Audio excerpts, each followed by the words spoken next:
It's gone sideways. All right. I'm here with Dave Boyle.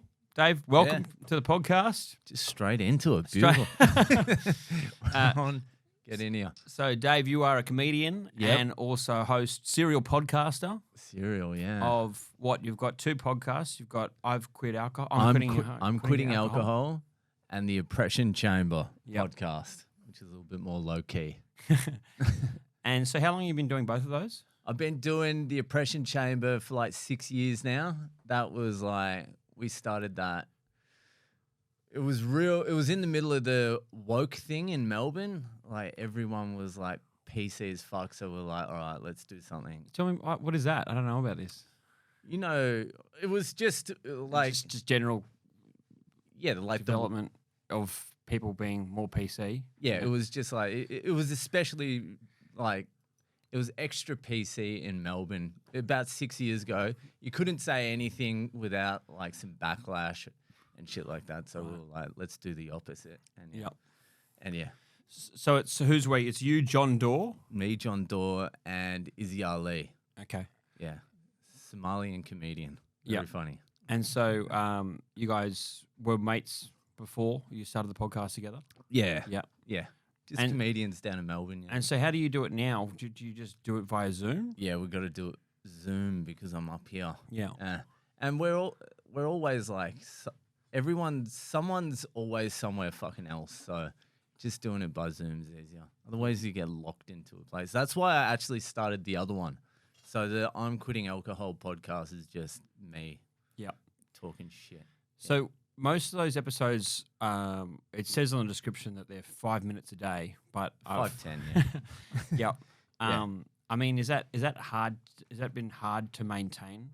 Doing it every day, particularly when you're only doing like a short snippet. Yeah, it's been fucking hard to maintain. I've had to record in hospital just before I've gone into like surgery, collapsed lung. In airports, running for the plane and shit like that. Because if I break it, I know I'll stop doing it. So I just every day I just do it. Has it gotten easier at all? After like doing it's it easier just to get on and riff. Yeah. But yeah, every day you're like, oh fuck, I have to do this again. And do you just try and knock it out in the morning? I try and get it done around 2 or 3 o'clock in the afternoon now. Yeah. Usually, like, for 2.5 years, I would do it just before midnight. Yeah. And be fucking tired and, yeah. So you talk about, I heard you just before we started recording talking to one of our producers about the fact that the show's called I'm Quitting Alcohol, but you obviously don't talk about the fact that you quit alcohol in every episode because otherwise it would just be very boring boring. As fuck. Yeah. Yeah. You can't fucking talk about, again, I didn't drink alcohol. I'm sad. You got to make it funny. Day 500, sober again. Yeah. Tick. Just a cross on a calendar. Yeah. Yeah, no, it's become like a long arc story of my life. So is it just your version of like a diary, essentially? Oh, it's embarrassing if I admit that it sort of is, but I didn't want it to be like a vlog thing. Yeah. But it kind of is, but I change it up a little bit. Yeah. I riff on topic. It's just anything I can fucking get away with. Yeah. Day to day. And so you said you've got quite a following now of an international audience. What is it that you think draws people to it? I think, for starters, the name's I'm Quitting Alcohol, so people are like, all right, 5 minutes, it's short, punchy, people are willing to give you a shot. Yeah, 5 minutes. And then they stay, probably because I'm very honest in it. Because it's every day, you have to go real deep inside yourself to find some shit. Do you ever have days where you just sit there and go, I've got fucking nothing? Yeah. I would do that a lot, I think. Fucking like 3 days ago, I'm like fucking just staring at the wall, just going, fucking come up with something, anything. Elon Musk, fucking, yeah. No, it's difficult, but yeah, you just do it. It has got a little bit easier, but So you're up to. I see that the podcast episodes are what day you're up to in your sobriety, right? So what are you up to now? You're a bit 3 years, 211 days. Yeah, 211 days. Yeah. Mm. And do you think that you feel better as Dave Boyle now, being that sober for that long?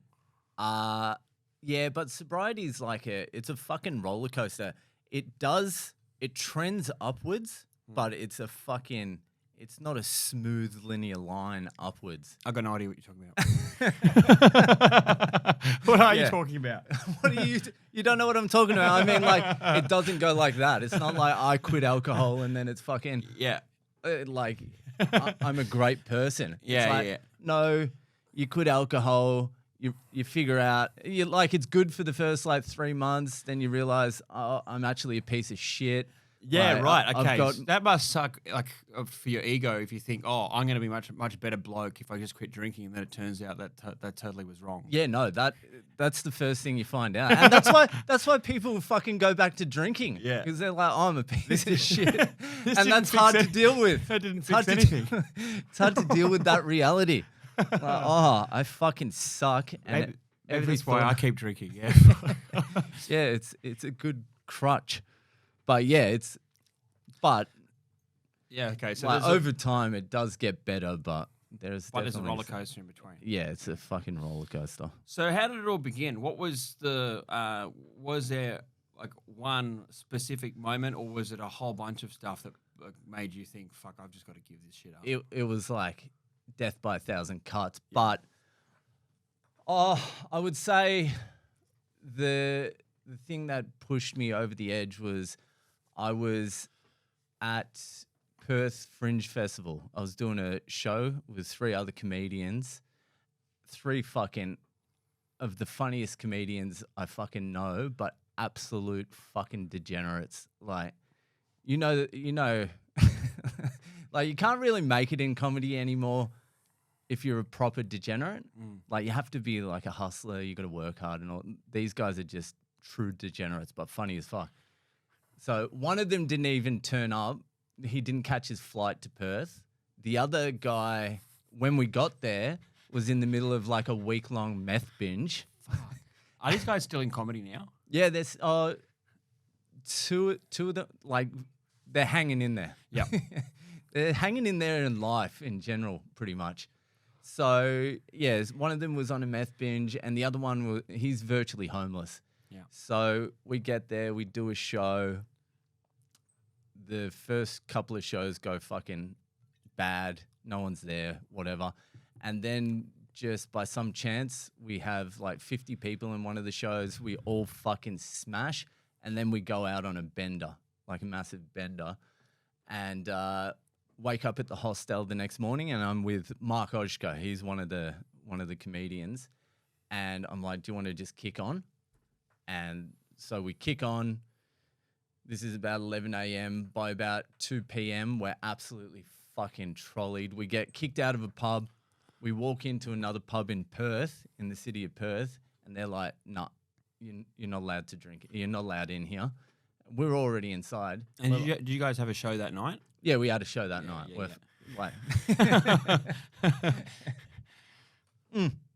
So the lady's like, if you don't get the fuck out of here, I'm going to call the police. And Mark, the other comedian, he's like, let's just get arrested. I'm like, I'm not that keen, eh? Like, I'm not that keen on getting arrested. So he's like, well, I'm going to get arrested. So I go downstairs and walk out. When I walk out, a police fucking car turns up. Like, it all happened so fucking quickly. I go about 100 meters down the street. Police go in, drag Mark out, throw him in the back of the divvy van. I'm miles down the street. I'm like 100, 150 meters down the street. And for some fucking reason, I go, fuck you, coppers. And they see me. I think that's the right play in that circumstance. Well, I was like, yeah. So I was like, next thing you know, they're after you. Yeah. So the manager manager of the pub's like, that guy, he's the guy that He's with him. Yeah, and I'm like, then the cops start running, and I'm like, oh fuck, they're coming, and I'm like, there's plenty of fucking distance here.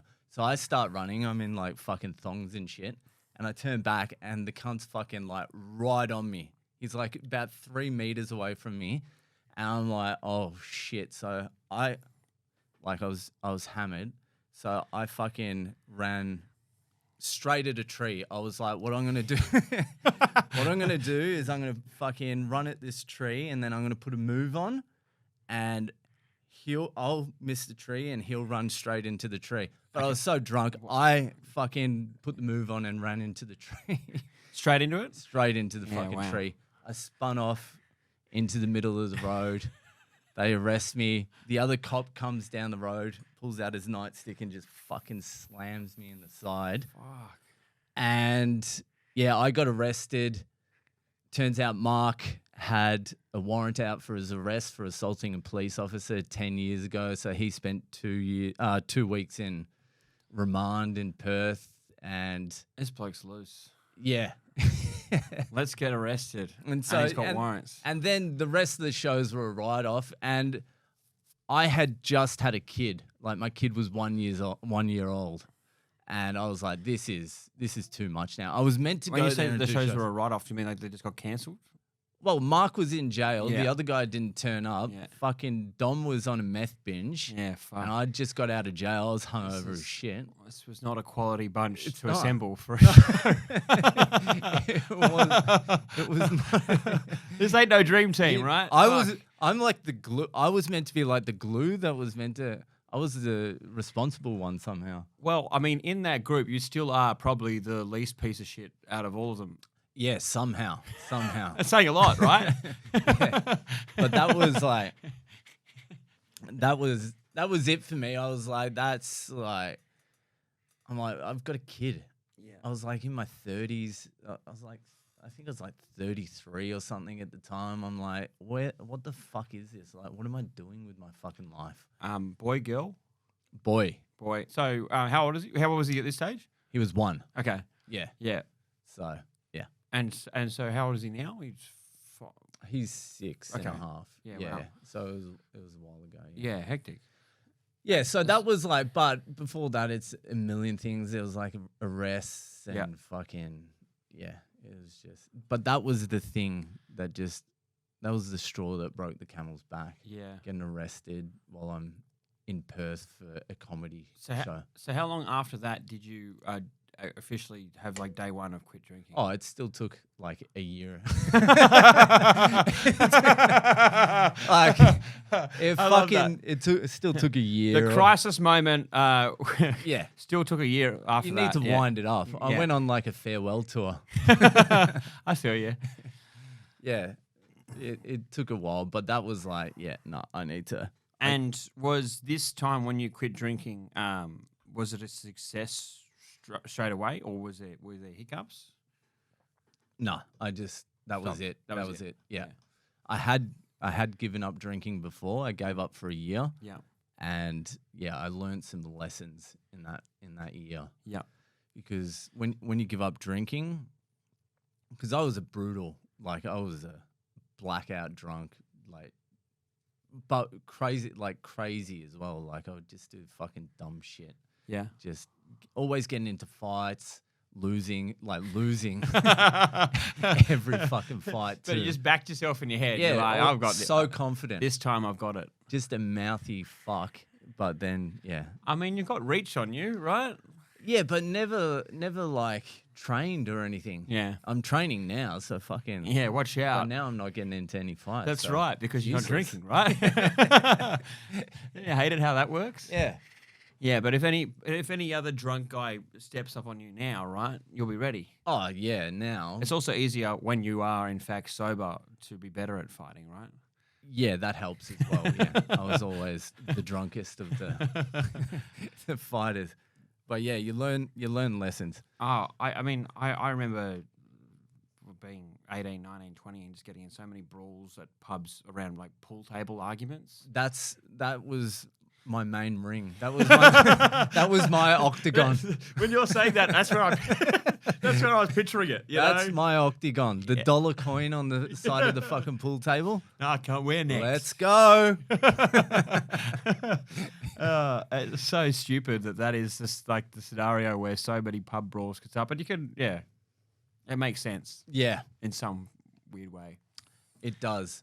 Well, yeah, you don't go there unless you're ready. I mean, it's like you boozed up and then guys think that they're better at pool once they've had a few beers. But there's also that everyone thinks they're the best at pool plus competitiveness, right? Yeah. That just any guy, particularly when you're losing, there's some guy sets you off. It's sore loser. Just one or two words can fuck. Even just an eyeball. I remember one guy. He was just sitting over there. I was playing pool, and he's like, "Stop fucking looking at me." I'm like, I'm He said that to you? Yeah. I'm not even fucking looking at you. And then it's on. No, then nothing, and then I just keep playing. Yeah. And I don't even remember looking at him, but he's like, "I said stop fucking looking at me," and just start fucking smashing me. Wow. Yeah, that was in Bathurst. Wow. Yeah. I spent 3 years at uni in Bathurst and No shit, so did I. at Charles Sturt. Yeah, man. Oh wow. When were you there? I was there 2007, 8, and 9. I was there, dude. Wow. I was there. Well, I was pretending to go to uni. Yeah. During those. Did you live on campus? No. I Okay. lived right near the Ox. Okay. William. I lived in Towers. How? Oh, did you? Yeah, for 3 years. Did you know? Yep. Yeah. Yep. I dated her for a while. Okay. Yeah. Yeah, cool. Yeah, she lived in Towers as well. Yeah, she lived in Towers. Dated's pretty loose. That's a loose term. Yeah, I mean, the thing about Bathurst... So you went as an older age student as Yep. well. Okay, yeah. Fuck, man, that was like the best time of my life. I fucking loved Bathurst. Likewise, yeah. It was so fucking good. It was like everything... For me, living on campus at Towers was like everything that you see in a American frat movie. That's, yeah. Like, it was co-ed... and you're living in this box that was... the rumor was that Towers won these architectural awards for being like the most people crammed into a small space or something like that. Yeah. And it was just alcohol and sex and Alcohol and a little sex. bit of study every now and then. That was the Bathurst life for Yeah. like 3-4 years. Didn't there was a rumor got slammed on the pool table in Towers? There was a lot of rumors. I don't know if they're true. Shout out to Hey, I remember there was like a chlamydia outbreak one time in Towers, and it went like around like half of Towers, and so people could go and everyone was encouraged to go and do an STD test, and then they had like the options on how you could get your results. And, Yeah. like, it was like email, phone call, or text message. And so I selected text message, and so I got a message back that I was like clean for health. But I was like, imagine if you just got a text message like, "You've got herpes." That's a pretty tough way to get your update on you having an STD via text message. Delete. But yeah, that's so. Yeah, Bathurst was such a brawly place, right? That I got into lots of fights in Bathurst. I remember being at Unibar one night. Locals and shit. So the townies, right? The townies. That's what they were referred to. Yeah. They didn't like us city folk. They did not like us. Yeah. Yeah, you always had to go out in groups and stay to certain pubs where you were going to have a lot of mates because, otherwise they'd usually try and start a fight with you. Yeah. But I remember being at the Unibar one night and this dude had like a wet patch on his groin, and I said, "Mate, did you piss yourself?" And he looked up and just clocked me in the head. And I said, "I'll give you one more for free before I hit you back." And then the idiot hit me again. And it was all on? And then so I just decked him. And then the bouncers came over and they go, "We saw everything. Just go over there." Like, we didn't even get kicked out of the pub. Like, I was like, that's classic Bathurst. That is classic Bathurst. Just we got separated to other ends of the pub after having a little brawl. Finish it off there, yeah. Apparently Bathurst is fucked now. So everyone's doing distance ed. So they're not no one's living on campus anymore. Really? And Because of COVID? I think it was on the downturn before COVID, Yeah. but then COVID sped everything up. But yeah, there's no uni life, and this broke my fucking heart.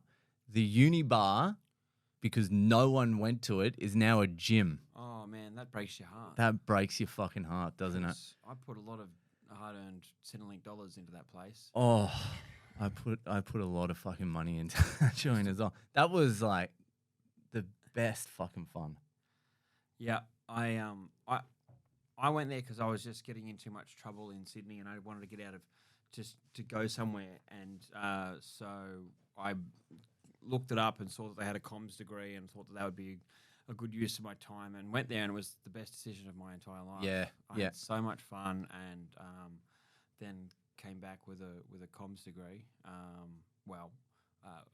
say comms degree. You finished, did you? What? You finished the degree, did you? No. Well, here's the thing. I did like 95% of my degree. Yeah. And then one of my lecturers recommended me for a job. Yeah. And I got it. And they were assuming that I was going to graduate, and I never did. So I just Can you still go back and finish it? probably, I don't know. I've never looked into it, but I did. I just put on my I just told everyone that I had a degree and Yeah. pretended for the rest of my life. So I have like I mean, can you round up with a degree? I have 95% of a degree. 95, yeah. That's a pass. I think. I mean, I ended up being good at the job. So Yeah. I mean, that's the whole reason you do the degree, right? Isn't it? Yeah. I did 4 years in Bathurst. I think I passed like 6 subjects. That's not many. Nah, it's not all. What were you studying?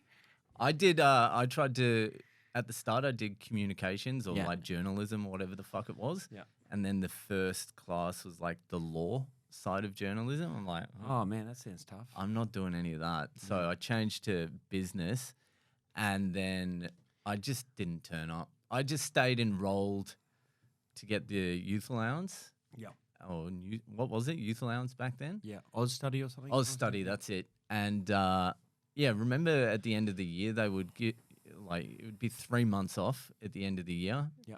And even if you went overseas, they would pay you the Oz study. Yeah. So you could live off whatever it was, like $300 a week or something in South America and still do all right. That's all right. Yeah. Did you ever go to dining hall at Bathurst? Yeah, of course. So that was where you got fed for lunch and dinner. Yeah. And so I had this like my favorite scam. I had, if you just say you had a friend of yours who was studying and they didn't have time to go to dining hall, right? Yeah. You could have their student card, which would Yes. be scanned, Yes. and they'd give you a second meal, Yeah, right? yeah. And so when they had to give you a second meal, they'd have a coloured sticker Yeah. that they would put underneath this plate. Yeah. And so that would represent and it'd have different colours on different days. Yeah. So I just went to the news agency and had like rolls of all these stickers of every different colour. So I'd just go there and just see what sticker they were using that day, chuck it under a plate, and get myself seconds or the thirds. sweetest scam. And I was like, how has no one ever thought of this before? Yeah. And so I'm getting pizzas, I'm getting bloody extra chicken, whatever's going, I'm getting seconds, thirds, and I thought I was just an absolute genius. You are. Thank you. And then That's brilliant. And then you go and sit there with your food tray, and you would have to play scissors, paper, rock. Yeah. Did you ever have to do that? Nah. So you'd play scissors, paper, rock with your mate for who had to clean up the trays of food, right? Okay, yeah. And so you play scissors, paper, rock, and the loser had to clean up those 2 trays. And then a third person would come and join the table, and they had to rock off the loser for the 3 trays. Yeah. And so by the time I got to the end, there'd be someone who would join the table at 9th would have 1 scissors, paper, rock against the loser of the table. Yeah. And if they lost, they had to clean up an entire table of fucking plates and trays. So, I mean, it sucked to come to the table last. Yeah. Because you had a 50-50 chance at having to clean up an entire fucking table worth of people's food.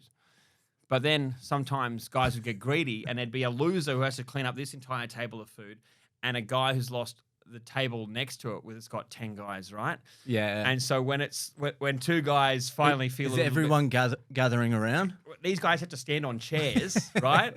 And then Yeah. it's a table versus table rock off, and that's like a real spectacle to see because you don't see that every day. Yeah. And then sometimes it would get so gripping because like they'd go scissors, paper, rock, and they'd both be rock. Scissors, paper, rock, scissors. Yeah. And it would just go on like a stalemate, sometimes for like 12 times. And by the end, these guys have to have like a minute break between each one. Everyone's like, oh my God. The heart's pumping. And then at the end, some poor bastard has to clean up 20 trays of food. You know? But nice. this is how, between the drinking and the sex, this is how people kept themselves entertained. Yeah. Yeah. But there wasn't much spare time in between the drinking and the sex. Absolutely not. Absolutely not. Fucking, yeah. That was like a moment in time, Bathurst. I fucking think so fondly of it. You know, so they have the the Bathurst 1000 race every year at Mount Panorama there.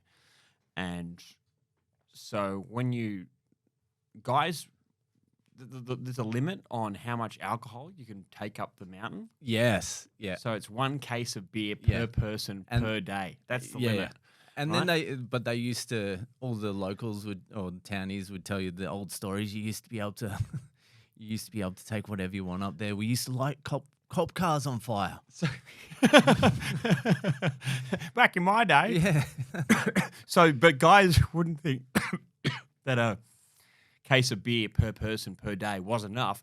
So you'd have these rednecks that would go up the top of the mountain before, like a couple of nights before the race started, and bury bottles of rum and stuff like that at the top of the mountain. That's like absolutely insane pirate behavior. That is. But I love it, right? And so I remember driving to go through a checkpoint. I was with my brother and a couple of mates, and there was 4 of us in the car, and we had 3 cases of beer. And police open the boot, and they look at us and they go, you know, you've only got 3 cases of beer here. There's 4 of you.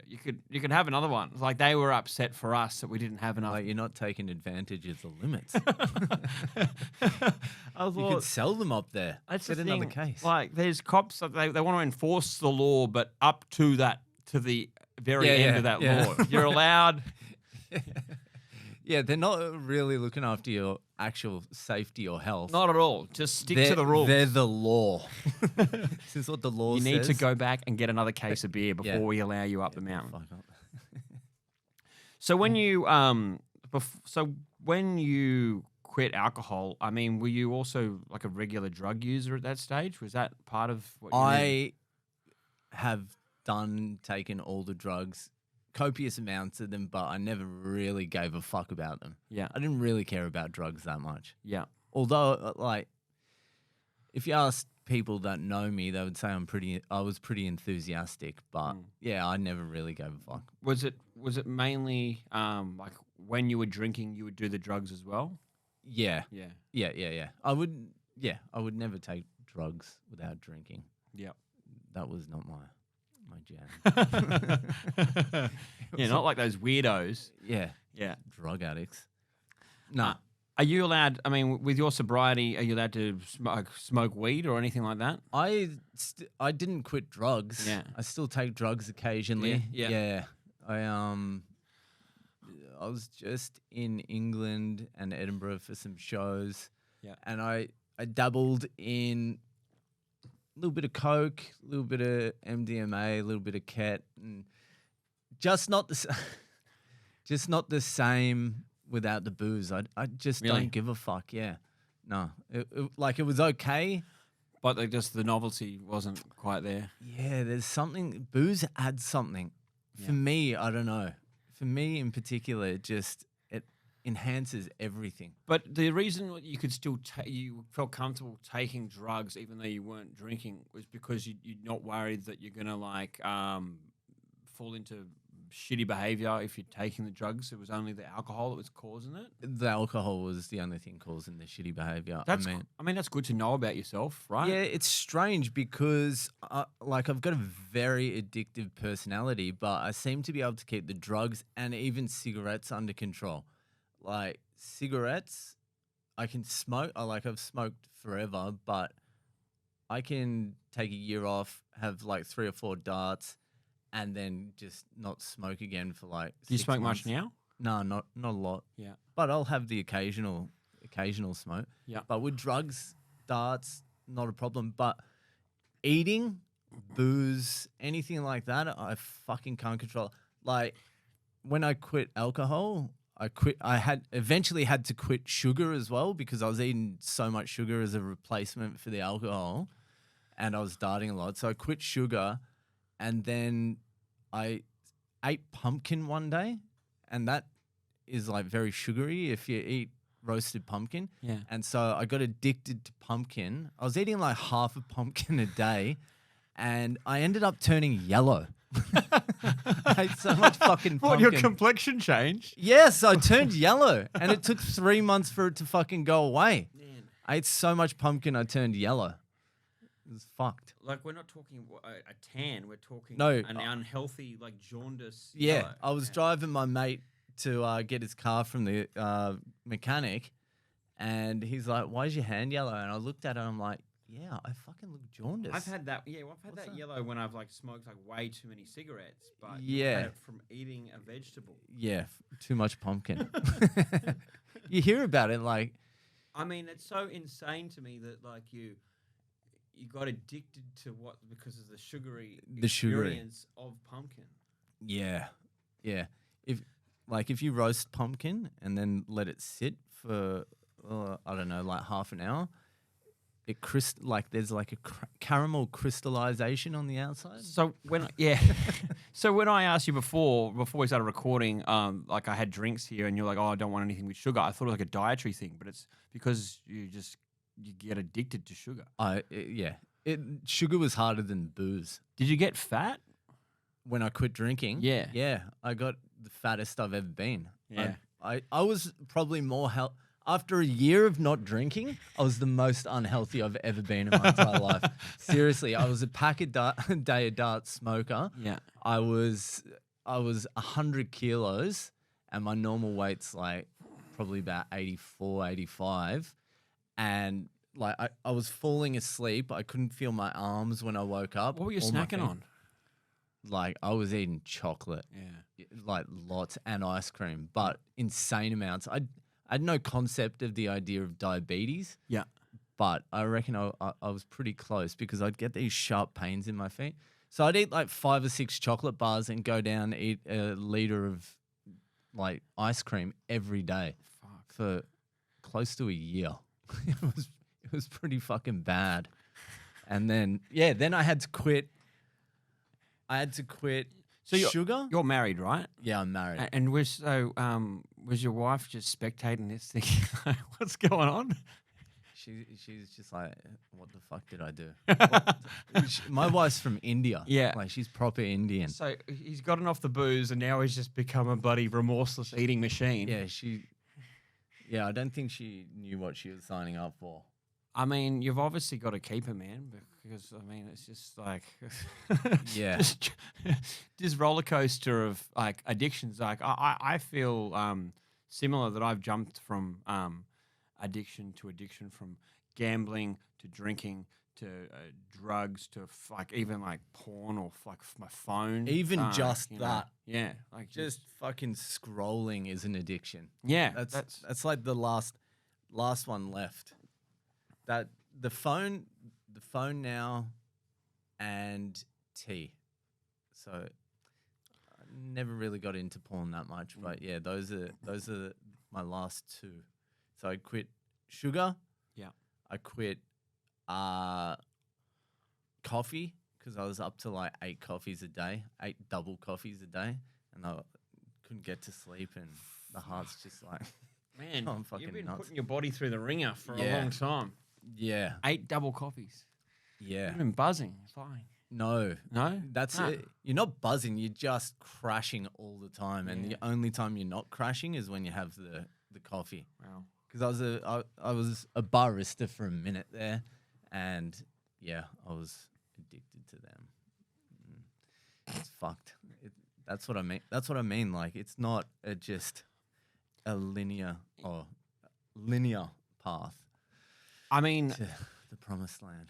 it's like trying to find the lesser evil, right? Of like Well, tea. tea I'm and down phone. to tea. seeing phone sounds way less bad than some other things you could be falling down the rabbit hole of, right? Yeah, the phone's pretty fucked though as well. You feel your brain going to mush after a certain, and you get this like you get an anxiety feeling as well if you spend a bit too much time on it. It's weird. I found like I've noticed the chemical release in my brain around things with phone or social media. Yeah. It's similar. I noticed it's similar to the feelings I used to have with gambling. Yeah. That's what it is, yeah. Like when you have when I have like a video go viral or especially something like those likes. Those likes. Oh yeah. When you see a video viral and like, oh fuck, and you can see why people are so fucking addicted to it. And like, why are we all slaves to this shit? It's because it's just releasing this shit in our brain. It's not good for us, I don't think. It's definitely not good for us. I can seriously see myself getting dumber. Like if I take 3 days off it, I'm like, oh, my brain's operating all right. Do you think so? 100%. I need to do that. Yeah, take a little break off it. I went back to a Nokia for a little while, and it changed my fucking life. It clears you up. But the only problem is when you're on a Nokia, no one else is on a Nokia. So they're like you're trying to make human connections with someone, and they're still. Yeah, they're like, I've messaged you on Instagram, Facebook, can't get WhatsApp. Where are you? Yeah. Yeah, I mean, I think about that sometimes about life being a bit simpler when we just had a mobile phone that was just a mobile phone. Like, I don't know if human beings were designed to be constantly connected to the internet, like at every single second of our day, right? It doesn't feel right. No, it doesn't. We got the back end of that as well. We were lucky there, where we lived most of our life without it. Yeah, and so it was 2010 it came out. Imagine they had, imagine they had cameras when we were like 19, 20. Oh, up until like 20. Yeah, I think I would have gone to prison faster than what I did. Right? I'm glad. I'm glad a lot of that shit is just disappeared into the ether. Yeah. Yeah. But I think about just the funny, like, but the level of adaptability that we had as kids that like people don't have to have these days because of the internet. Like, I remember going to house parties and planning my weekend with my mates. And so I'd be like walking from the train station and I'd have for the night printed off like maps of the streets. Right? Yeah. Of like to navigate like we're fucking explorers. Yeah. So we can go from house party to house party on these train stations. Kids these days don't know what that's like because they can just put it all in their phone. We don't even know what that's like anymore. That's insane. Yeah, when people's like phone dies and they're trying to navigate somewhere, like they just shit the bed, right? Yeah. No, it's over. That was the toughest thing with the Nokia. It's it was you didn't have GPS, so you would look at home. And then fucking trying to study the map? Yeah, try and memorize the map until you got. But the good thing was you would just get lost, and then getting lost would teach you the directions. Yes. And then after like 2 or 3 times, you know what's going on. 100%. Yeah. So whereas I've driven places like 4 times and I still don't know now because I'm just too busy too busy in a coma on the GPS. It's not good. Whereas like these days, so people wouldn't even know how to use a fucking street directory. Yeah, I fucking barely knew it. You've got the street, you got to go like E4. Yeah, and then you connect it to the other road and it's like 20 pages down. Yeah. Yeah, I barely could use one of them back That was a skill. It was a skill, yeah. Tradies. My dad's still on the map. What's it called here? In Melbourne, it was Melways. What, the map? Yeah, the fucking... Oh, it was called Sidways. Sidways, yeah. Okay, yeah. Yeah, he's still on Sidways. See, that's respectable. I like that. Yeah, he's a tradie. That's old school. Yeah. He's a tradie. They very rarely change their habits. So what other work you said you've been a barista. What other jobs have you had? I was a crane operator. Yeah. Yeah, up until 2.5 years ago. How long were you doing that for? 5 years. 5 years. operating cranes. Was that fun? It was for like a year and a half. Yeah. And then the it's novelty wear off? yeah, then it's the same as any other job. You're like, fuck this. It was killing me though, because it was early mornings, late finishes, and yeah, you have to be on. And you're still trying to juggle that with a wife, a kid, and doing comedy at the same time? Wife, a kid, comedy, 2 podcasts, all that. Like, I wasn't sleeping and I was fucked. How could you maintain that? It was very difficult. Exhausting. Because like I find what I do exhausting, and I have no personal life. I don't have a kid. I don't have a partner. I don't have. It was all falling apart. Yeah. Like it was very fucking difficult. I wasn't sleeping. I was fucked. And just before COVID hit, I had been like teeing my wife up. I'm like, I gotta quit this job. I gotta go full-time comedy, and it's gonna be, because no money was coming in from comedy. I'm like, it's gonna be rough for a couple of years, but gotta fucking do it. And then COVID hit, and I just quit immediately and took out that super they offered and just rode that out. And then I managed to get through my podcast. I built my podcast up enough to get a Patreon happening, and then, yeah, have been living off that since. I mean, how did she feel, your wife, about that transition? I mean, obviously, it's comedy is something that you're very passionate about. I mean, was passionate about. You're still early days in comedy. You're passionate about it. Yeah. I fucking hate comedy. I'm looking directly into that. I hate comedy. I hate everyone in it. I fucking no one said anything funny in fucking 20 years. That's how I feel. Have you said anything funny in 20 years? No. How long have you been doing it now? Like 10, 12 years or something like that. Yeah. As soon as I started comedy, I was funny until I started comedy. As soon as I fucking started comedy, I became the least funny cunt in the entire world. I think you're being pretty harsh on yourself. I think you're pretty funny. No. But so your wife met you when you were already doing comedy? Yes, just right at the start. Right Okay. at the start. There was no prospects. There was, right at the start of the comedy career. Just hopes and dreams. Just hopes and dreams. It's still just hopes and dreams. I mean, yeah, but I mean, if you're making even like a semi-living out of it, Yeah. right, then that must be pretty cool compared to when you were just fucking breaking your balls being a crane operator. Yeah, it's a lot better. Right? Fucking a lot better. Yeah. Just Like that must feel cool to like actually be able to earn a living from the thing that you at least were passionate about. yeah, Even but if it's the same. It's the same as everything. You're like, I just want more. I want more. This isn't enough. I need to like. So you can. No one's ever content with what they've got in the moment. Yeah, but I think if you found a way to make a living out of comedy already, then there's no reason you can't do those next steps, right? Yes, I think yeah. if you've proven, if you've done the proof of concept. Yeah, but like now, Yeah. but still in the moment, you're like, I'm a loser. I've only got this. I've only got that. Yeah. These people, like Chappelle's selling.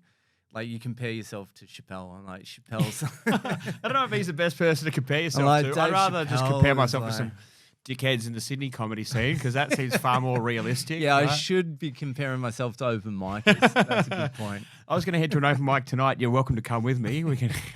Yes, that It'd would probably be be really good for your ego. Yeah, but they won't. I probably won't even stand out at the open mic. Who's this guy? I'll get disrespected. Yeah, I bombed there last week. So, Did ya? Yeah, I was just trying some new stuff and yeah, it did not go fantastic. But that's all part of the roller coaster. Yeah, that Um, is. The bombing's important. Yeah, I think bombed so. for like my first, solidly bombed for my first year, Yeah. like without even a ray of hope. It was just bomb. So how do you? I mean, how do you persevere through that? Because Just- that's such a shit feeling. Just delusion. Yeah. Delusion's the only way to get through it. Yeah. I was like, what I did was I thought I was so funny that I could just walk on stage, no material, and just just riff my way through. And and you know how insane that is. Like, even the greats can't do that. And I refuse to let that idea go for a full year. And then after a year, and you're like, I'm eating shit too much. I'm going to try and actually write some jokes. Yes, that's what happened. And then you started getting laughs, right? As soon as I started writing jokes, I started getting laughs. I should have been doing this years ago, a year ago. Fuck. It was a weird coincidence. coincidence. Look, there's some people that never have that realization that they should write some jokes. No, right? I know heaps of them. It's like always, I'm like, he'd be funnier if he wrote some jokes. Yeah. Yeah. I know fucking heaps of them. So you did the Edinburgh Fringe Festival recently. Yeah. When was that? In like fucking June? What month? Fuck, when was it? I think it was start of September. Okay. Was it September? Yeah, I think it was. Yeah. And so you did your solo show there. Yeah. What was that called? What did I call it? I think it was like Boyle Boyle? is back or something. Yeah. some bullshit. That was a mistake. Good to know that the name stuck with you.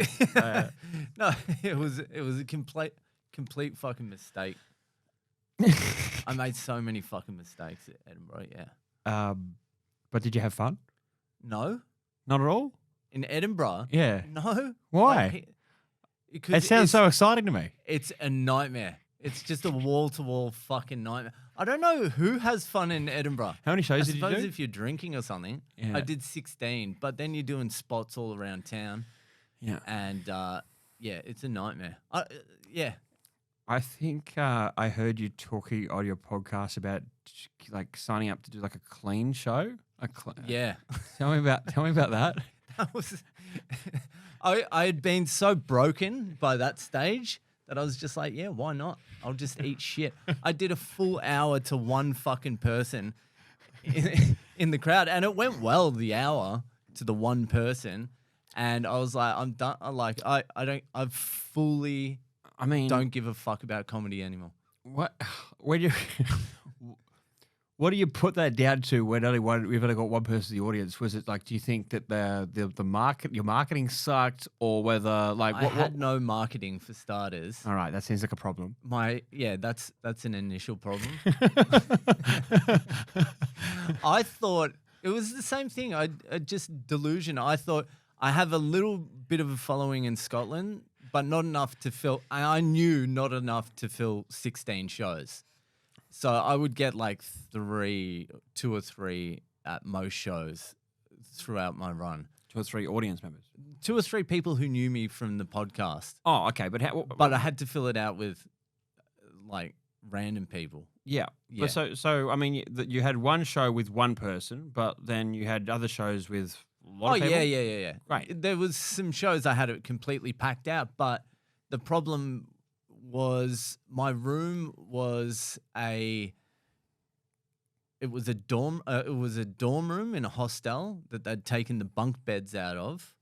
So I was like performing next to a toilet. There was a toilet next to me here, and the room, if you got more than 10 people, not a closed off toilet, just the it actual. was there. There was a door and all that, but yeah. So there was a toilet there. One guy went to the toilet during the show, legitimately. I'm like, yeah, just go. Fuck. What fucking else is there to do? Just get in there. Just is it ones or a 2? Well, I mean, everyone's going to be thinking about how long he's in there for, right? Yeah. Was he in there long? Well, I started a joke. I'm like, don't fucking come out until you hear the punchline, the laugh, all right? And he didn't come out after that. Yeah. So yeah, once you had more than 10 people in there, it was like a sauna. So I had like 50, 60 people crammed in there. Holy and shit. It's just dripping sweat. Everyone's like 20 minutes in, no one can focus. Water's come dripping like constantly off the tip of my nose. I'm like, and that was good. And that's good. That's the packed night. But I mean, even can you laugh? Was it funny because of how absurd it was? Yeah. It was, in the end, it was like, you get so fucking tough there because you just like, at the start of every show, I was like, this is gonna be fucked. I would stand at the back of my room and I would look at the audience members because I did the 5:15 show, which is not my hour. Like, I got told by Kyle Legacy that's a great time to do it, but with my material, I need to be like 9:30, 10 o'clock. Yeah. 5:15 there, it's like older people, like upper middle class English wine sipping crew just coming to see a random show. Yeah. And yeah, they're not. I could tell every show, at the start of every show, I'm like, this is going to be an hour of bombing. But you fucking get through it. Like, and you're talking about fucking, and you're talking about fucking what? You're swearing. You're talking about drugs. like abortions and miscarriages and shit. And the sun's not like, even, and the sun's not even down. Yeah, I know. Yeah, it's 5:15. They're like, oh, we've still got to go to dinner. I've still got to eat oysters. This is wild. So all right, so you got. But you got sold down the river to do 5:15 show. That's a learning, makes it right? tough though. Yeah. I mean, you're saying it makes it tough. I feel like there's things here that they're lessons that I'd rather not go through in the first place. No, there's no other way. You can't avoid it. You have to eat shit. Yeah. So, all right, I'll tell you. So I was so fucking down on Edinburgh. When I left Edinburgh, I fucking hated it. And I still had 2 shows to do. I had one in Dublin. I had a show I was putting on in Dublin, and I had one in London. The Dublin show went fucking great. Everything was sweet. And then the London show, it was packed. It was great. But the crowd, it was my crowd, and they were all fucking hammered. So at the start, they just start heckling, yelling shit out. It was just fucking chaos. And it was just, unless I'd gone through Edinburgh, I would have crumbled on that show. I would have broken, and I would have lost all those fans. That made you a bit more resilient, right? Oh, I got through that London show, and it still ended up being a good show. Where it is, if I hadn't done Edinburgh, it would have been a wall-to-wall bomb. I wouldn't have been able to make eye contact with any of my fans or anything like that. What did you do to survive it? Look, they were being loud, and you just continue through your material, or you responded to it better. Like responded better. You stay calm. Yeah. You're able to like go off on tangents, come back to your material, cut things out. You're just in control. I mean, it's kind of funny that the guy with the podcast, I'm Quitting Alcohol, has got so many boozy fans. All my fans are fucking alcoholics. I think I've inspired one person to quit alcohol. They're all fucked. Let's go see the Quitting Alcohol guy get shit-faced there and watch his show. Yeah, fuck. Yeah, they were so fucking rowdy. Yeah, but they're good. They're loyal. So would you go back to Edinburgh again? Yes, I would. Of course I would. After fully ragging on it, saying you fucking hate it, can't wait, I'm going to go there every year. I hate comedy, but I'm never quitting. Yeah. No, I'd definitely go back to Edinburgh and right some of the wrongs. Yeah. But it's a good experience when you get some distance from it. Like you'll find out when you do Melbourne Comedy Festival what festivals are all about. I mean, I'm terrified, and you haven't done anything to make me feel any more confident about this at all. Yeah, but you need the reality. Yeah. Like people, when I first started doing festivals, people were like, "Yeah, festivals are great, and like you should like do this. You get to perform this, like so many nights in a row. You get to develop your material." No, you've got to fucking stand out the front of town hall in Melbourne for fucking 8 hours a day flyering. To get 20 people who aren't interested in who you are or whatever the fuck it is to come see your show. Yeah. So I want to pick your brain about this. So I'm doing the Melbourne International Comedy Festival next year in March till April. I think it's like the 29th of March till the 15th of April. I'm doing 16 shows in a room with 40 seats. So that's, 640 tickets I need to sell. I've Yep. never done comedy in Melbourne ever. Yeah. I have no idea what I'm doing. My show is on at 10:40 at night. Yeah. Am I totally fucked? Do you want the truth? Yes. You're fucked. You're so fucked. If anyone lives in Melbourne, please come to my show and bring every single person that you possibly know. Yeah, it's gonna be a rough ride. Yeah. Unless you can pull out some marketing magic or something like that. Got a few things up my sleeve. If you can pull out some marketing magic, you might be okay, but you're still gonna have some fucking rough nights, Bad nights. regardless. Because how do you? There's going to be a night when I'm going to have to perform for an hour to one person. So Yes. you've done it. 100%. What am I going to learn about myself? What are you? Did you just do your usual show, or did you do it more as a No, conversation? How the fuck It did you do has to that? be in conversation. Yeah. You have to be in conversation and then slide in the jokes, and then generally, if you're doing it to one person, they're supportive. And it was a gay dude. It's almost awkward. Like they feel the pressure of the entire show on their shoulders, right? Because they're the only one there to laugh. This guy was pretty loose. He was a gay dude. We got talking. He was talking about how he loves black cock and and how Who there's doesn't? not that much black cock in Edinburgh. I'm like, how do you?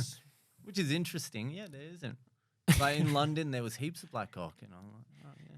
But in Edinburgh, very few black cocks. Not a lot of Alright. black dick. Well, Yeah, for anyone thinking about going to the Edinburgh Fringe Festival, make note of that. black guys. Yeah, so he was having withdrawals, but it was fun. But I was just like, yeah, because I up until that point, I had thought, because comedy is a process of getting to a point where you stop caring. Yeah. Where you can, and I had thought I completely didn't care, but it wasn't until after that show that I realized I now do not care. Like, you can't hurt me because I don't care. Like, before that, I was still getting hurt. Now you're invincible? not invincible, but I've got Thick a lot skin. of scar tissue. Yeah. There's a lot of fucking scar tissue. So, but that's where you get, what happens with comedy is it's so fucking brutal. The process to get to where you're decent and you're selling tickets is so fucking brutal that by the time you get there, you're so hollowed out that you can't even enjoy it. That's a double-edged sword, Do isn't comedy. it? Like, I'm pretty. Maybe I'm more negative than the normal person. but- You do sound like you've been hit by the bricks and stones of comedy enough to be quite jaded about it, but you're Jaded. still doing it, right? You're making a living out of it. yeah, Um, and I'm not quitting ever.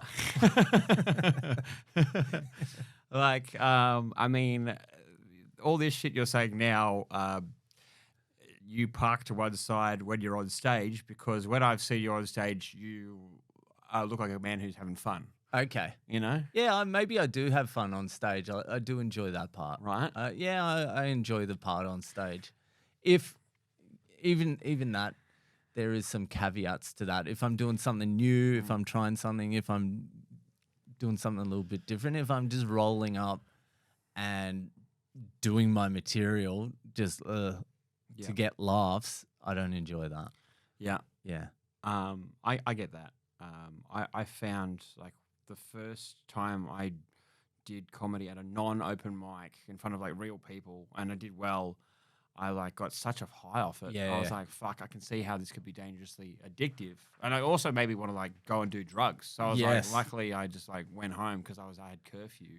Yeah. But I was like, wow, that's actually pretty potent so, shit. It's so addictive. But then there was a law of diminishing returns, right, as I just kept doing the same shit that I didn't feel again until I took a risk in front of an audience and did a whole bunch of stuff that I hadn't really tested out anywhere, but I just felt like it would be funny. Yeah, yeah. And it worked. And then I got that kick get again. that back. Yeah, that's And I was like, fuck, okay. So it doesn't happen every time, but when it does happen, you're like, it just reminds you this is why I'm doing this. If you do it long enough, that's the only time. Doing a new bit is the only time you get that like, oh fuck, all right, this sweet, I got something new. Yeah. And then do it like a few more times. Yeah. Yeah.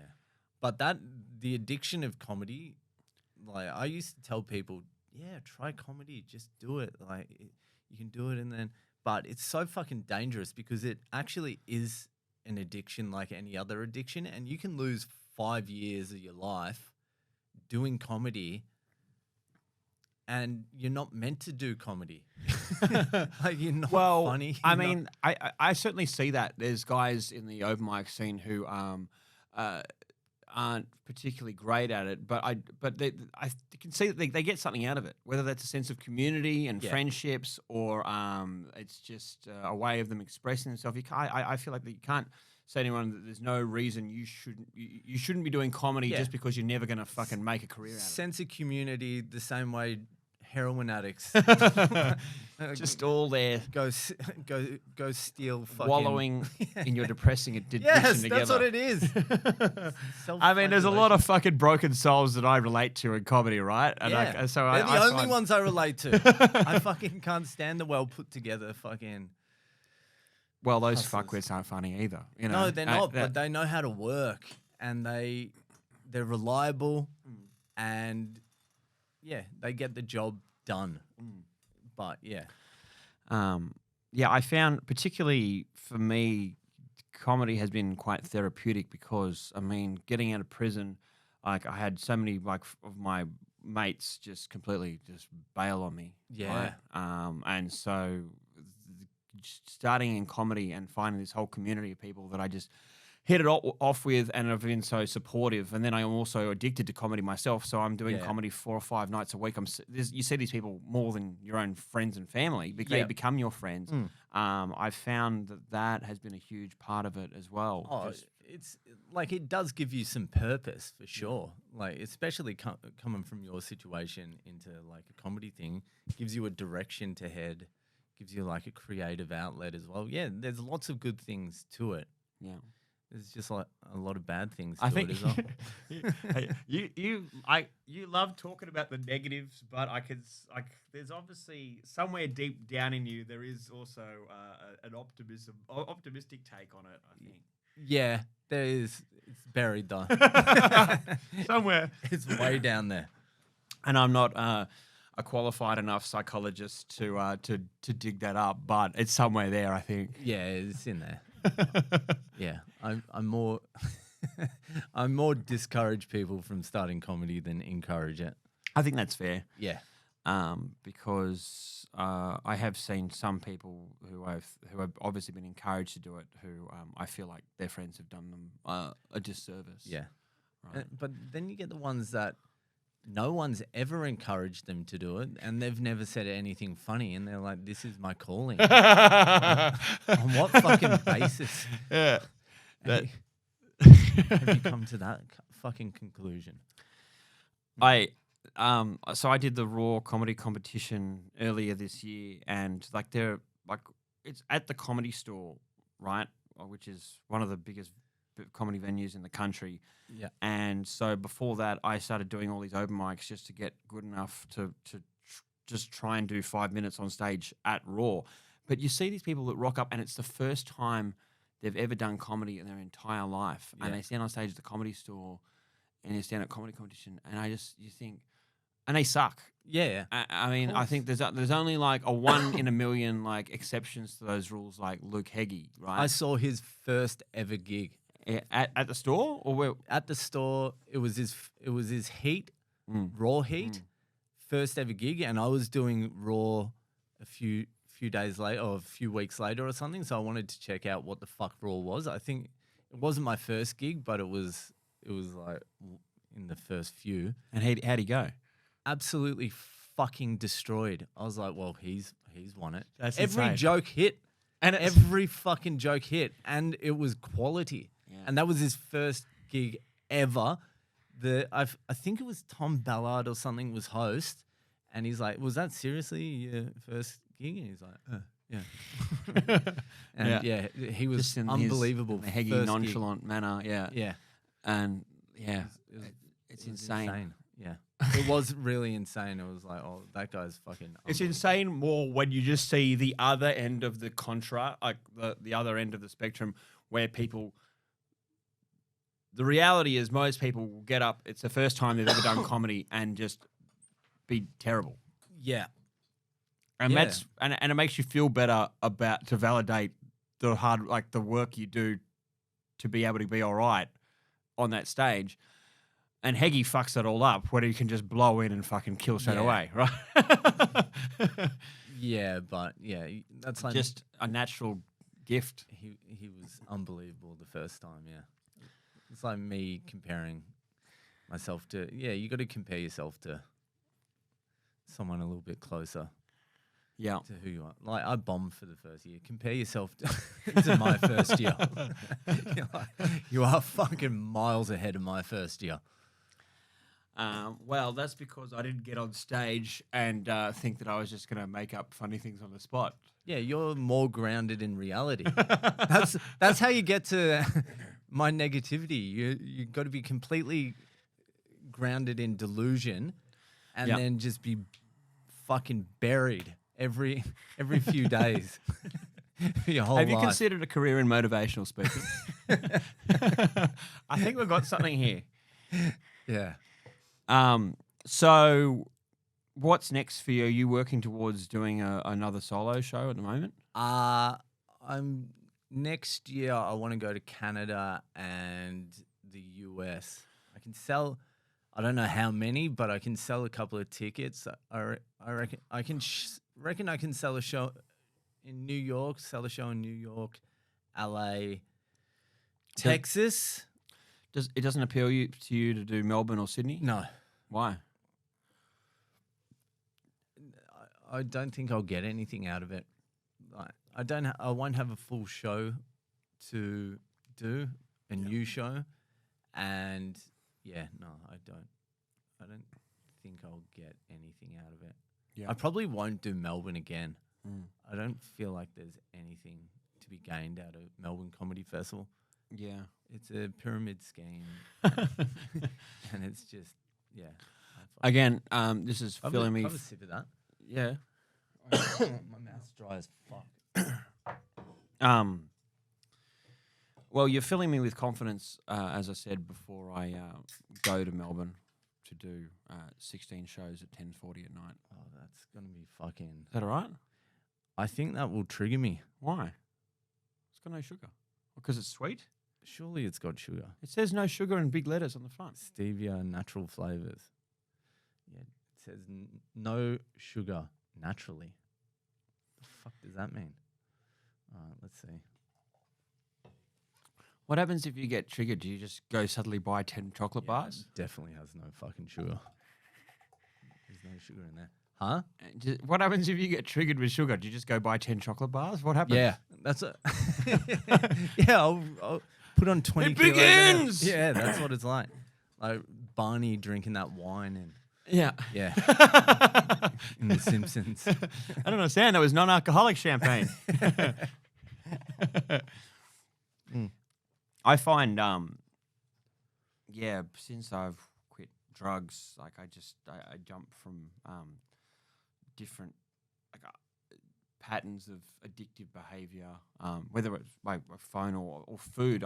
When I thought I was going back to jail, I was like pretty depressed, and so I was just eating all the time. And I was drinking a lot, but I find all those things get more manageable with my mood. Like if I'm exercising and I feel good about myself, then I find it's so much easier to get on top of any addiction. It's so much easier. That's the main thing. Do you exercise? Exercise. Yeah. I try and meditate, write. Like, there's so many things you have to do, like, every day just to stay on. Yeah, stay on top.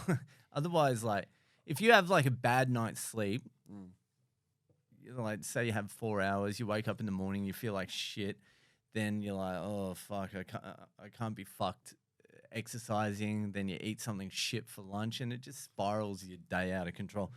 You do that for a week, 2 weeks, and you're fucked again. Like mentally, you're fucking chewed up. I didn't realize how much. I mean, people talk about it all the time. I mean, obviously the exercise piece, but also sun. I just spent so long as a fucking pasty nocturnal druggo, right, in my like pit, and like we had a joke, like even if someone like my missus would open the blinds, I'd like hiss like a vampire,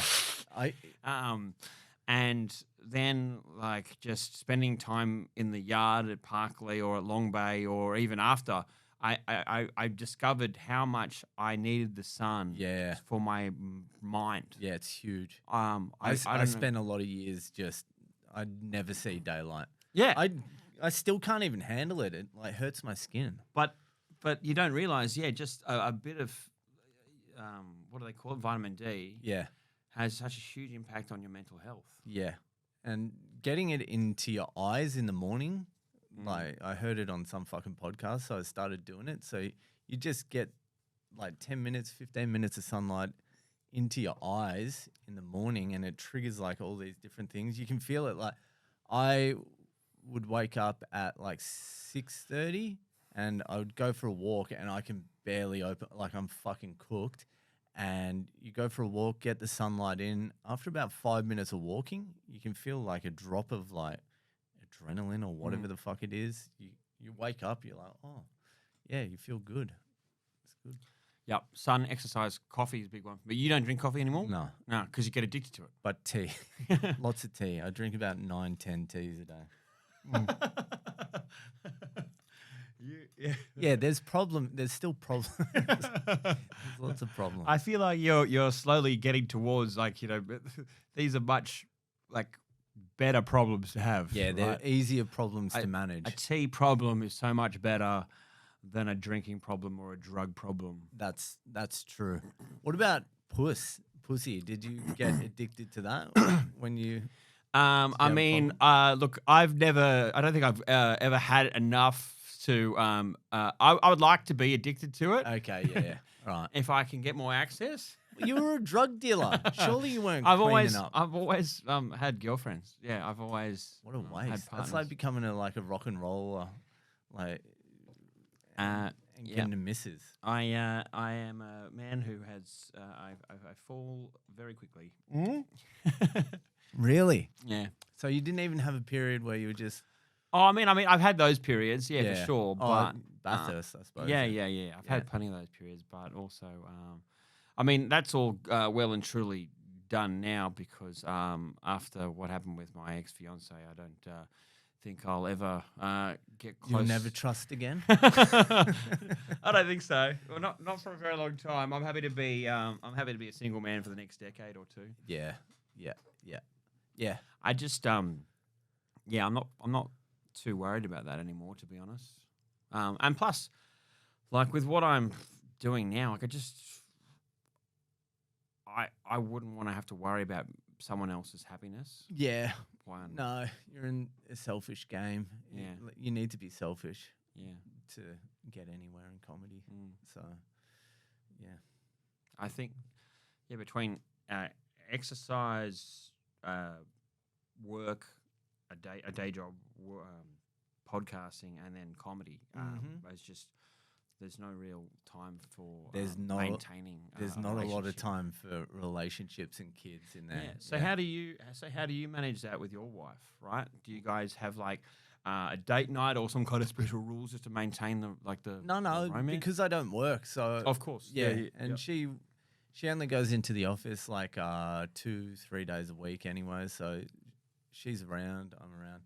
I spend heaps of time with my kids, and as long as you don't have to have a job, everything can work. If I had to go back to work, everything would fall apart immediately.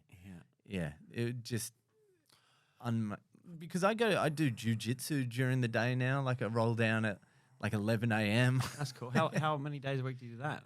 I was doing it 4 days a week. Now I do it like 2 days a week, but I'll go back to 4.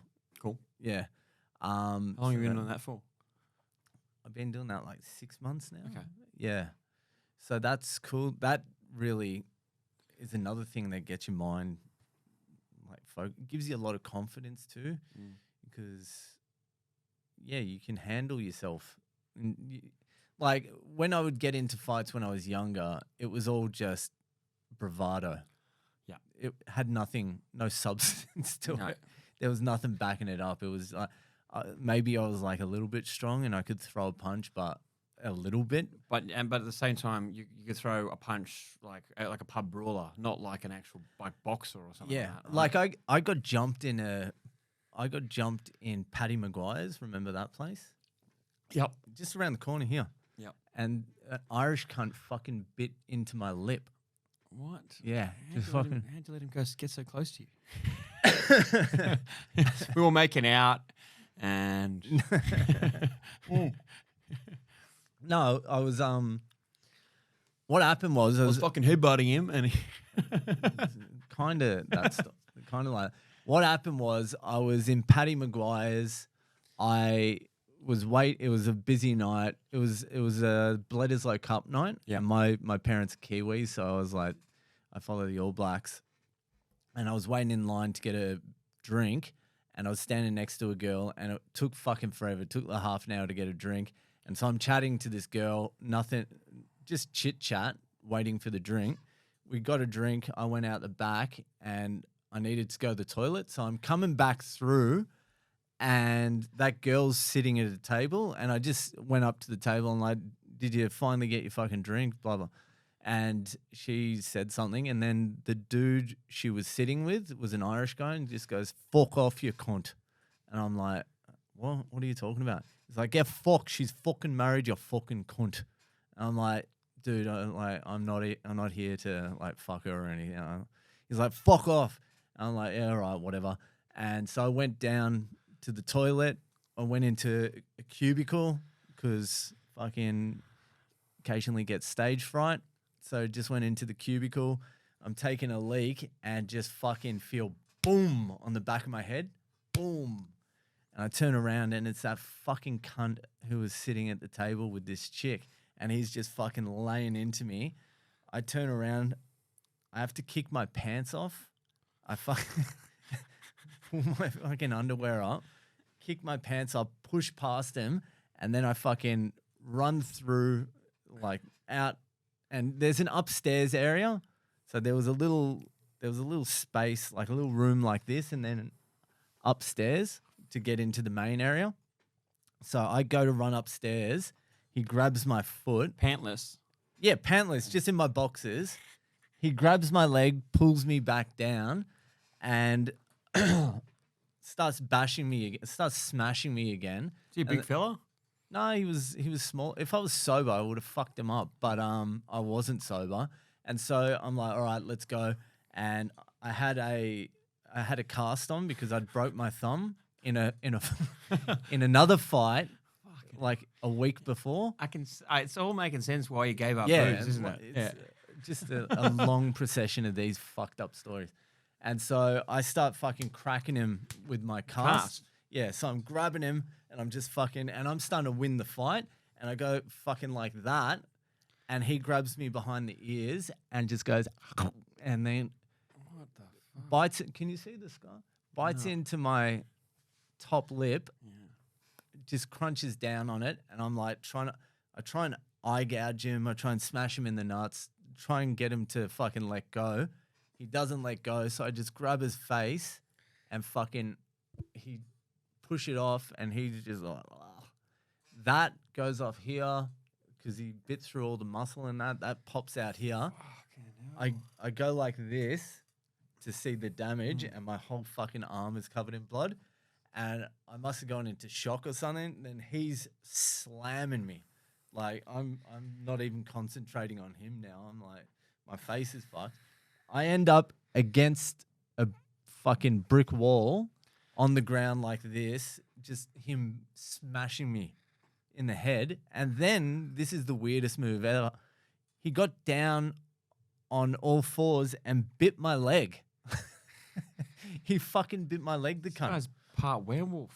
Yeah. What's wrong with this guy? It was it was fucked, and I ended up in the hospital, plastic surgery, all sorts. Ended up shagging my nurse as well, but I mean, that's a silver lining, positive silver lining. ending to the story.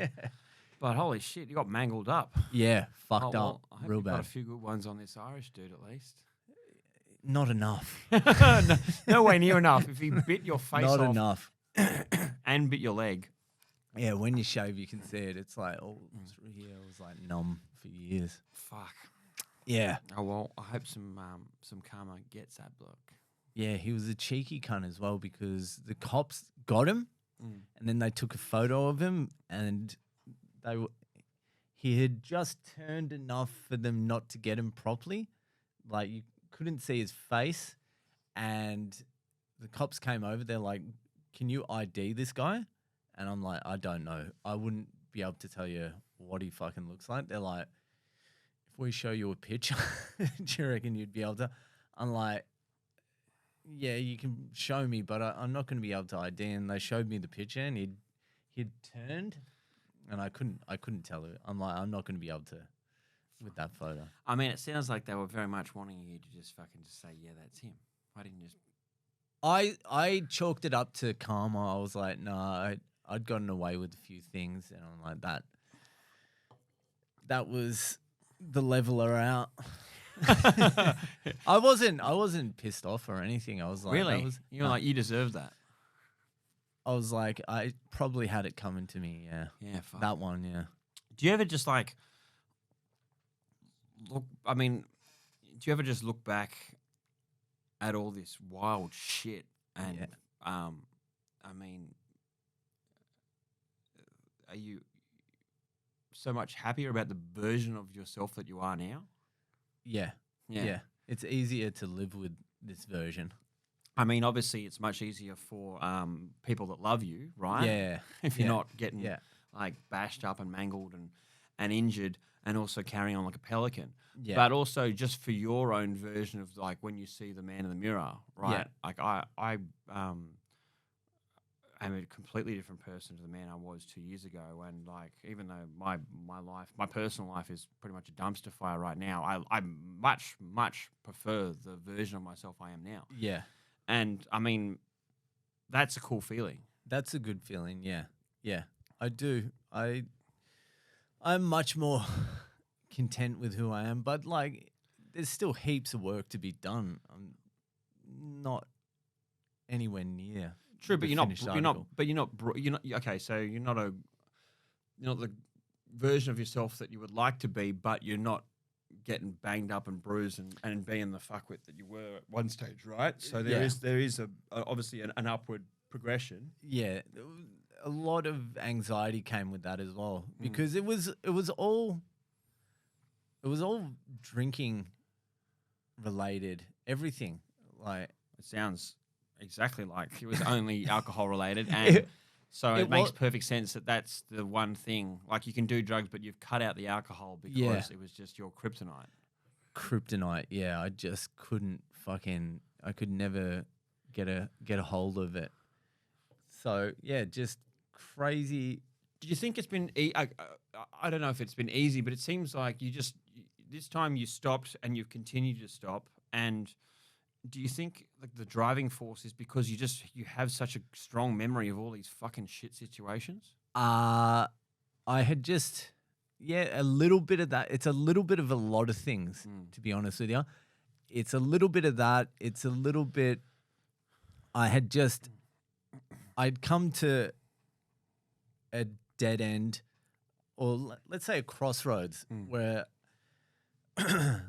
I could choose like my wife, my kid, comedy, career, money, whatever, or I could choose alcohol, which led to death. That was the only thing it was going to lead to. It was eventually going to lead to death. Yeah. Because what was happening was, and over a long period of time, is everything had to be more and more extreme because you've run out of like the normal sort of fun. So everything had to be like antagonistic or extreme, or you had to get yourself into some fucking crazy situation Just to get that same high. just to get that little buzz, just almost chasing the dragon. So like I was in jail in Argentina and fucking like it was just chaos the whole way through. And so, yeah. A lot of people would have like just one of these incidents to be enough to scare them off drinking, but you've had like hundreds. So many. So many. So many. So fucking many. So many like arrests and just dumb shit, falling outs with people and But I was fun. I was also fun as well. So except towards the end and like the middle. I mean, I've never fun. known you as a drinker, but I imagine, between the brawls, you would have also been the life of the party. I was pretty fun. Yeah. That's the only thing I miss. I miss being like the fun guy. Yeah. Because I was the fun guy and I was super up until a certain point. And then it would fall off a cliff. Yeah, right? and then I would fall off the cliff. Oh, yeah. Dave's a fuckwit. And then I just wouldn't go down either. Yeah. So like I would just keep drinking just all through the blackout and wouldn't go down. Then I'd come to at like some point. Just this alter ego version of yourself. That's what it was. It was like extreme Boyle, black space Boyle. Black space Boyle. Yeah. It was. Yeah, it was. It was See, like there's obviously these likable qualities of it, but then it's just so overshadowed by all the negative. Yeah. That it's like, over time, what alcohol gives you in the short term, it takes away from you in the long term. So like it gives you confidence. You become like more open, more. In the end, it's just like it strips you of all your confidence. It strips you of everything. I suppose it would be the same as any addiction, but I found like particularly with alcohol. I was similar with cocaine in that like I was just using it anytime I was happy and needed to celebrate cocaine. Anytime I was depressed, down, I escape cocaine. Yeah. I was just for every single purpose, any kind of event, cocaine was a solution. And so when I had to sober up in prison. So it was 4 months of me detoxing. And so what was the first like couple of weeks of that like? I didn't really have any like really strong come down from coke. Really? No, I mean, I was so I had like a 4-day bender before I got arrested, so I was just so exhausted, so I just slept it off. Okay, yeah. But then I was in quarantine for the first 2 weeks, and so you're just in a cell on your own for 23.5 hours a day. Yeah. With no TV, no books, and I was just stuck in your own thoughts. And that was like when you've just gotten arrested, that is the last place you want to be. Yeah. Because it's just all like fuck. My life is fucked. Did every bad decision you'd ever made in your entire life come crashing down on you? Not really, just the ones in the hyper-specific time leading up to me getting arrested. Okay, yeah. You know? Like, Yep. how could I be so fucking stupid to get pinched? Yeah. Fuck my life. Like, how long am I going to So be in just there for? replaying that small part over and over again. Yeah. Okay. And So it wasn't like a full ego death type situation. Nah, not really. But I could hear the crack of the Raptor Squad's battering ram hitting the glass door as they raided my house. Like It's a on specific replay. sound. Just this, like this fucking loud crack Yeah. in my head nonstop. Yeah, it was just a horrible, dark pit of thoughts that I just couldn't escape unless I slept. And even then, I was still having like shit nightmares. Are you on meds now? No. You're not on meds? Did you ever go on meds? No. I mean, I used to be prescribed dexamphetamines for ADHD. Yeah, but yeah, then okay. I ironically stopped taking them because I didn't like the effects of drugs. Yeah, okay. And then became a massive drug dealer, drug addict, you know. Yeah. But no, I mean, I should probably be medicated now because I do struggle a lot with ADHD, but I just also remember just all the side effects of being medicated, and I just don't want to feel like that again. Yeah. Because I'd grind my teeth. I'd have low appetite and I love food, so that was annoying. And I also lay in bed at night and my mind would just be fucking racing. Like, hey Andrew, remember that time when you dug a sandpit with your best mate when you were 4? Like just shit like that. Have you ever meditated? No, You can't, or you've never tried. I've never tried. Okay, that helps. Yeah, It's going to be hard fucking work for you. it doesn't sound at all appealing. But it works, trust me. I've never been diagnosed with ADHD or anything, but I've definitely 100% got it. Yeah. But the meditation fucking helps. You don't even know it's helping until you stop it as well. So I meditated for a long time, and then you miss a day, and then you miss and then you stop, and then next thing you know, your mind's fucking ping-ponging everywhere. You're going nuts. And also you're snappy. You fucking snap. How long do you meditate for? So now I do like half an hour. Half an hour is like minimum I like to do. Every day? Not every day at the moment because I'm like off. Yeah. I'm off a routine. Yeah. I went to Darwin and shit like that. So yeah, at the moment it's 0, but I can fucking feel it. I'm like, Jesus Christ, I need to get back into it. It just levels you. I don't know what the fuck it's doing, but it helps. It's insane actually how fucking much it helps. Yeah. I don't know. I've never even considered doing it because it just sounds a bit Gay. fruity. Yeah, I thought it was gay too. I'm like, what kind of food? But yeah, maybe I should try it. I mean, what's the worst that can happen? Well, like immediately what you'll see is how fucking crazy you are. Like if you try and sit there in silence and count your breath up until 10, like 1, 2, 3, you'll realize it's almost impossible to make it to 10 because your mind just fucking drifts off. You can't control it. It's fucking crazy. It drifts off in a good way, like you are. No, you can't. Even if you sat there now and you're like, all right, I'm gonna follow my breath all the way in, all the way out for 10. Like, yeah. So you're talking about because we get so easily distracted? Yeah, it's because your mind is just fucking ping-ponging everywhere all the time. So do you think that meditation gives you mental resilience? Does it help you to focus outside of it? It flattens those fucking peaks. It flattens them right out, and it definitely helps with resilience. Helps with everything. It's insane. They should force people to fucking do it. It's crazy how much it helps. You have to listen to meditation music when you do it? Just fucking try and sit in silence for 10 seconds, cunt. That's all you need to do. I don't think I can do that. No, I know. That's the crazy thing. No, just don't even do 5 minutes. Do 3 minutes. Just sit in silence, just breathing. Just follow your breath. Don't even follow your breath. Just sit in silence for 3 minutes. Set your timer. Just do that for a week, 3 minutes. That's it. That's all you need to do. And then see what's happening after a week. You probably couldn't even do 3 minutes. 3 minutes will seem like a fucking It'll seem very long. Yeah. That's once you can get your mind under a little control, it flows on to everything else. Like you can focus more. It's not like you can get to this place pretty quickly if you meditate where if you wait there and watch your mind, it all empties out.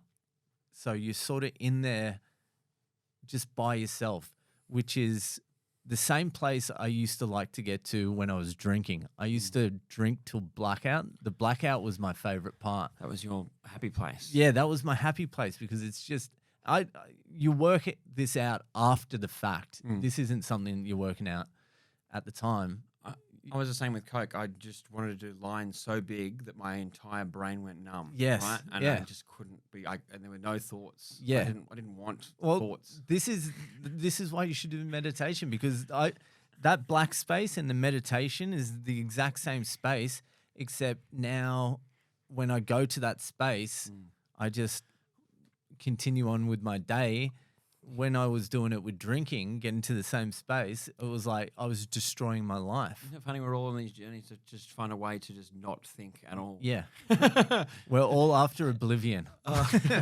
Well, I mean, if I can find that happy place with meditation, that sounds a lot better for me than drugs and alcohol. Definitely. Yeah. And you can get there. It takes a bit of work, though. Yeah, right. It's not... Meditation is not easy. All right. Well, I'm going to try with 3 minutes and see how hard it is. Just do 3 minutes. Yeah, do 3 minutes for a week. See where you are. You'll be surprised how fucking hard it is. But you'll probably see like a couple of things after a week as well. Like, yeah. Or like in your mind, or just like improvements. Yeah. Improvements. Yeah. Yeah.